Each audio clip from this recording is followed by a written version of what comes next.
Қызылша шырынды және сау тамырлы көкөніс.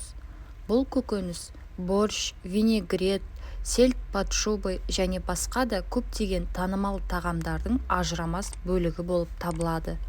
Сондай-ақ қызылша ауруларды емдеуге қолданылады. Қызылша емдік қасиеттерге ие. Ол ежелгі уақытта парсы, вавилон және ассирия дәрігерлеріне жақсы белгілі болған. Кейіннен Греция мен Рим дәрігерлері қызылшаны қолданды.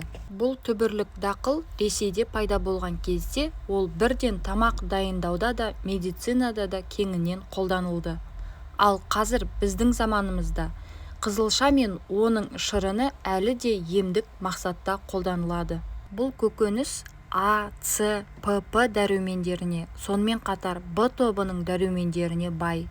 Сонымен қатар қызылша организмге калий, магний, йод, кальций, темір, фосфор сияқты қажетті микроэлементтердің нақты қоймасы болып табылады. Қызылшаның өзі де, оның шырыны да иммундық жүйені нығайтуға, қан түзуді жақсартуға және метаболизмді қалыпқа келтіруге қабілетті. Қызылша ағзаны токсиндерден тазартудың тамаша құралы. Темірге бай қызылша шырыны анемияны емдеуге өте пайдалы. Әсіресе сәбіз шырынын тең мөлшерде араластырғанда. Қызылша ағзадағы йод жетіспеушілігіне байланысты ауруларды емдеуге тиімді ықпал етеді. Өйткені оның құрамында бұл микроэлементтің көп мөлшері бар және оңай ассимиляцияланған түрде болады. Ал қан қысымын тиімді төмендететін магнийдің көп болуына байланысты қызылша шырыны гипертонияға жақсы. Дәмін жақсарту үшін оны таза күйде де балмен араластырып ішу ұсынылады. Пісірілген қызылша іш қатуды тез жояды. Ал үгітілген қызылшадан алынған жаңа грель ежелден халықтық медицинада жараларды тез емдеуге қолданылған. Әсер ету үшін 1-2 рәсім жеткілікті. Бір сөзбен айтқанда, бұл өте пайдалы өсімдік.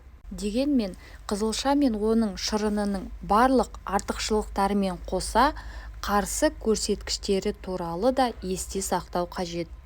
Мысалы, қант қызылшаны қан қысымы төмен адамдарға, сондай-ақ диареямен ауыратындарға жеуге болмайды, себебі бұл олардың жағдайын нашарлатады.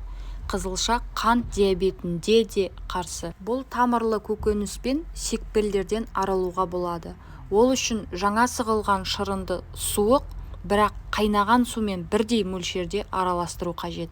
Алынған ерітіндімен теріні күн сайын сүрту керек. Егер сізде тітіркенген тері болса, қызылша мен сәбізге арналған масканы қолданыңыз. Түбір көкөністерді тең пропорцияда араластырыңыз. Айран қосыңыз. Қоспаны бетіңізге бірнеше минутқа жағыңыз.